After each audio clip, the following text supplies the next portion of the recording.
Olá a todos, estamos começando mais um programa SaaS Minds e hoje o tema é inteligência artificial.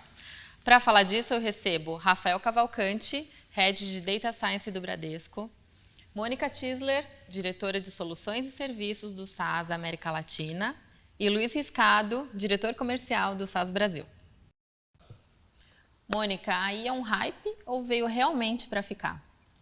A inteligência artificial realmente veio para ficar, não tem mais volta.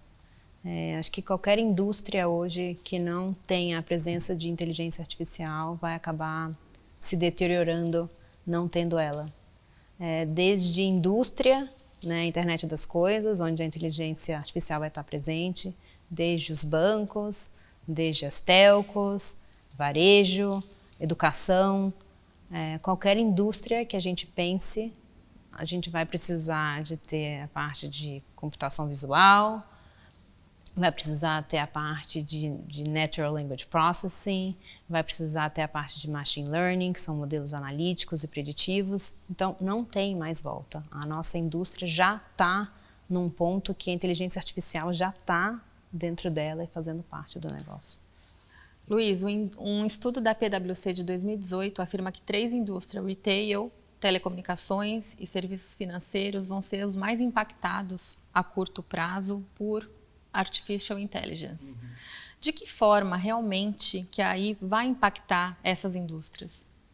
Sobre essa questão das principais indústrias que podem se beneficiar mais rapidamente de inteligência artificial e como esses benefícios podem ser auferidos, de fato, há um mundo de possibilidades, especialmente para bancos, empresas de telecomunicações e empresas de retail. O SaaS, em parceria com instituições de pesquisa e de atendimento a pacientes com doenças de câncer, fez recentemente um trabalho utilizando inteligência artificial na detecção, na prevenção e até no tratamento desse tipo de doença.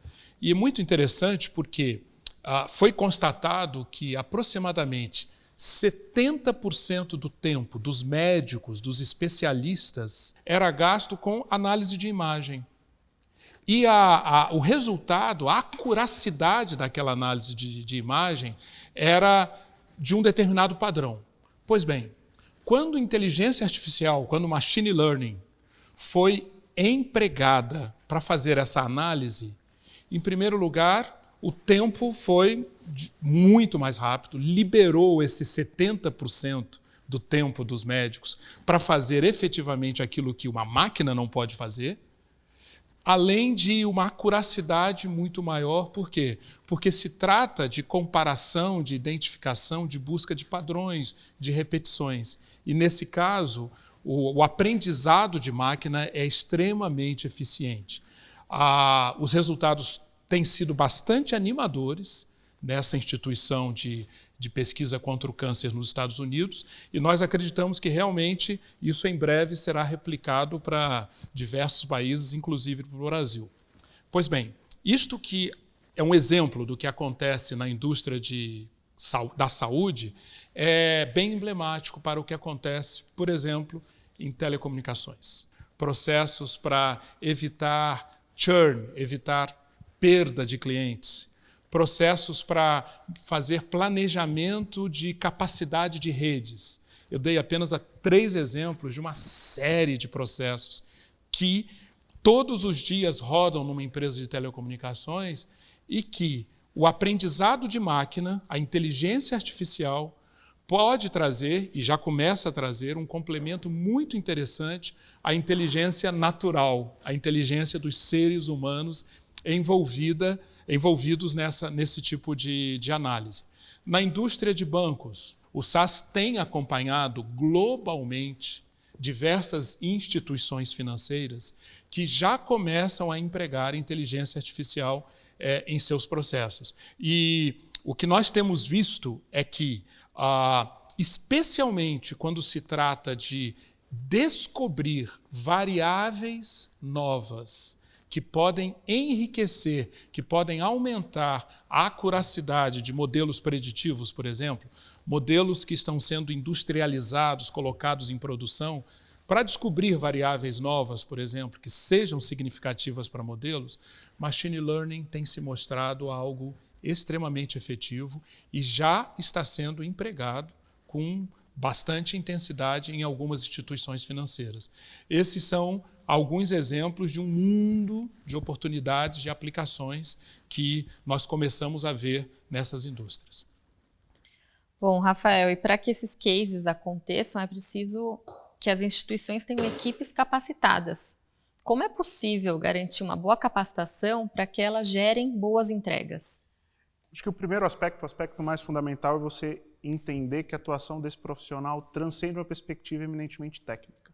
Ele tem que ser capaz de fazer conexões de modelos sofisticados com a jornada do negócio no qual ele está inserido.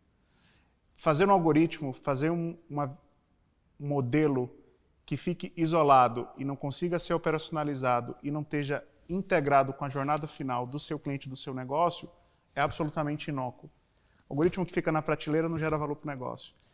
Então, eu acho que o movimento é entender que essa dimensão nova se coloca como fundamental. Estamos falando de conceitos que não são triviais, eles são recentes e que eles precisam ser explicados, entendidos e garantir que se gere valor de maneira contínua e sustentável. Usar modelo por usar modelo, dissociado de uma visão de valor de longo prazo, não faz sentido, é perigoso, e por isso que as equipes cada vez mais têm que ter, além de um leque, um repertório de formação que combine diferentes áreas do conhecimento, ter também um conhecimento do negócio. Aprender a programar, aprender estatística, hoje você tem diversas ferramentas de aprendizado que permitem seu autosserviço, você faz sua trilha, você se desenvolve. Entender como isso está inserido num contexto do negócio, eu acho que é o desafio, e é por isso que cada vez mais as equipes estão focando em estar próximo ao negócio. E um outro desafio talvez seja integrar o open source a tecnologias como AI e machine learning, né? Como é possível fazer essa integração para que alavanque os resultados? A abordagem open, ela foi fundamental para o amadurecimento do que hoje a gente entende de substrato fundamental para se fazer aprendizado de máquina e inteligência artificial. As evoluções que ocorreram em termos de hardware, armazenamento, programação e a disseminação de conhecimento que é produzido de maneira dispersa do mundo, ela foi possibilitada através do mundo open, que abriu as portas para compartilhar conhecimento e absorver conhecimento.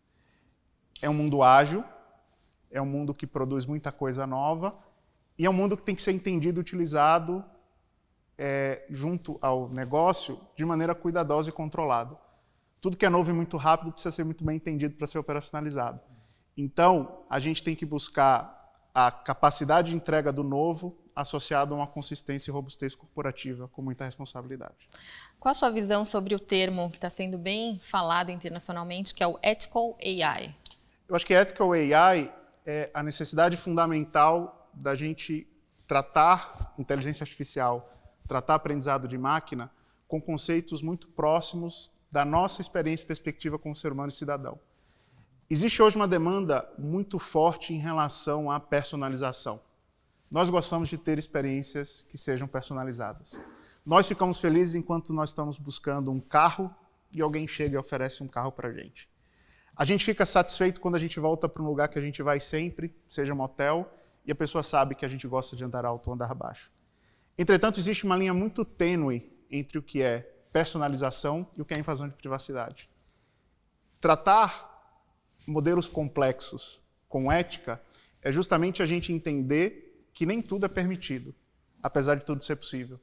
É a gente entender que você coletar eventualmente os batimentos cardíacos de uma pessoa, entender que ela é um atleta e fazer porque você acha que é interessante uma oferta de um tênis para atleta, pode ser razoável.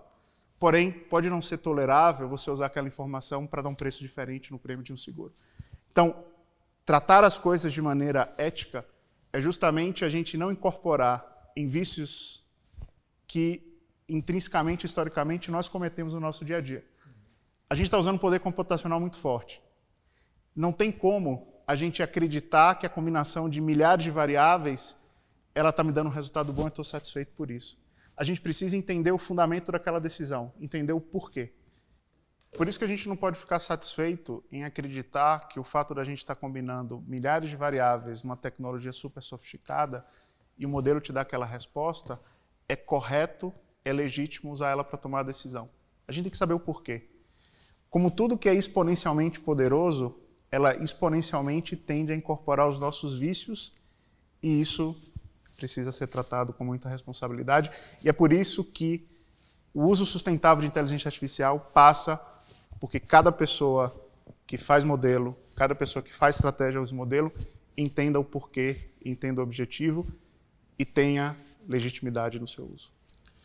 Eu quero aproveitar essa colocação do Rafael e chamar a atenção para a importância de nós olharmos AI, não só com esse aspecto ético que o Rafael expressou muito bem, mas algo muito ligado à ética, que é o alcance social. O alcance social da inteligência artificial. Esse é um dos grandes temas daqui para o futuro, cada vez mais cruciais. Eu gostaria que a Mônica falasse um pouco sobre isso, sobre esses casos e como essas coisas estão muito, muito interligadas. Acho que então é o conceito do Data for Good, né, que é outro conceito aí que está em alta no dia a dia aqui da gente. Então esse Data for Good, por exemplo, teve um caso que tinha de crianças que são abusadas pelos pais e que com a inteligência artificial você consegue pegar o comportamento, né, que elas estão vivendo ou que elas estão sendo tratadas e ver como é que a gente pode agir de uma forma mais humana sobre essas crianças. Então a gente consegue ver se elas estão sendo maltratadas, se elas estão sofrendo algum abuso sexual. Então, com toda a inteligência de redes, por exemplo, que é até uma solução que o SAS tem, a gente consegue ver como é que essa rede está coligada e se essas crianças estão sendo bem tratadas. Então, esse foi um outro exemplo.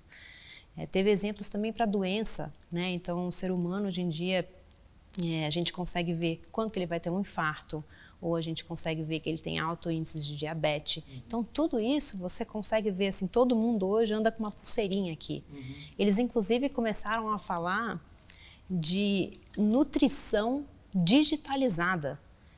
Então, por exemplo, quanto que eu como de BPA por dia? Quanto que eu como de plástico por dia? Como é que isso vai afetar, por exemplo, a minha saúde? Que os alimentos para um vão ser para outros, que o remédio para mim vai ser diferente do que o remédio para você. Então, vai fazer um bem para a sociedade também, de uma forma, que é um pouco do que você estava falando, da gente saber usar essas tecnologias, mas vai fazer um bem para a sociedade de uma forma exponencial também. Eu sei que o SAS está investindo $1 bilhão em AI. Qual a razão desse investimento? Então, esse investimento em inteligência artificial, o SAS vê uma crescente muito grande, né? Como eu até falei na primeira pergunta, veio para ficar, ou seja, não tem volta. As tecnologias vão evoluindo, né? Então tem toda a parte de computer vision, natural language processing, novos algoritmos, por exemplo, de machine learning, coisas ou algoritmos novos que vêm do open, como você comentou, que precisam ser, de uma certa forma, às vezes industrializados e ser mais robustos e serem colocados em produção e fazer essa parte operacionalizar. Então, grande parte desse investimento vai para R&D, que é pesquisa e desenvolvimento, ou seja, para o desenvolvimento desses programas e algoritmos que o SAS usa. Outra parte vai para a educação. Então, nós vamos fazer programas curriculares para educar as pessoas o que é inteligência artificial, vai fazer toda uma grade de educação em função disso. E o terceiro investimento vai ser para a parte de ter consultores expertos, ou seja, pessoas que conhecem muito do assunto, para ajudar as empresas a melhorarem os seus negócios com inteligência artificial. Então, praticamente esse investimento vai ser usado nessas 3 áreas aí. Luiz, na visão do SAS, como a inteligência artificial está inserida no roadmap das organizações? Na nossa visão, a inteligência artificial é parte de um ecossistema que pode ser ilustrado como uma cebola. Imagine uma cebola. Lá no centro da cebola, o núcleo da cebola, ali nós temos os dados. Dado é a matéria-prima, é o núcleo de tudo. Depois do centro da cebola, você tem as camadas, você tem as cascas. Nós enxergamos que inteligência artificial é a camada que vem em cima dos dados, de forma a permitir que, com aprendizado de máquina, busca de padrões, inteligência gerada a partir daquilo que é repetitivo, você comece a transformar aqueles dados em inteligência. Na camada seguinte está aquilo que a gente chama de analytics como um todo. Na nossa visão, analytics encompassa, ela abrange a inteligência artificial e todos os dados que estão ali embaixo. Por quê? Porque analytics é inteligência artificial coexistindo com a inteligência humana, a inteligência natural, num diálogo super construtivo, de tal maneira que dessa sinergia saia uma inteligência maior, que aí sim é colocada à disposição da 4ª e última camada da cebola, que é a tomada de decisão em tempo real. Então, o que a gente chama de intelligent decisioning é o uso de todas essas camadas que estão lá embaixo, uma dialogando com a outra e permitindo que, no canal certo, na hora certa, no contexto adequado, a inteligência gerada pela inteligência artificial e o analytics seja usada, seja consumida para os diversos propósitos dos diversos tipos de instituição. Então, a gente realmente enxerga AI como parte de um roadmap, sendo fundamental que ele funcione orquestrado com os outros elementos desse ecossistema analítico. Joia. Rafael, queria fechar com uma pergunta para você. Quais seriam os principais desafios para a implementação de um projeto de AI dentro de uma empresa? Eu acho que é justamente você pensar de que essas 4 camadas elas têm que coexistir e ter capacidade da capilaridade para o desafio que você tem de maneira harmônica e eficiente. Não faz sentido eu ter dados, não conseguir consumir de maneira inteligente, ao não consumir de maneira inteligente, não conseguir ter uma camada que gere subsídio para a tomada de decisão e nem conseguir ter tudo isso e não conseguir tomar decisão. Eu acho que o nosso grande desafio é ter um ecossistema e esse ecossistema inclui pessoas, processos, ferramentas, técnica e um propósito de negócio que viabilize que os recursos empregados nessas camadas sejam utilizados da melhor forma. Eu diria que não ter uma dessas camadas seguramente inviabiliza ou torna muito difícil que a outra camada atue com o valor que é esperado. Então, com mensagem final dessa pergunta, eu acho que é justamente conseguir fazer com que essa camada atue num ecossistema harmônico, ordenado e eficiente. Bom, agradeço a Mônica, ao Rafael, ao Luiz pela participação hoje e obrigado a vocês que nos acompanharam. Até a próxima.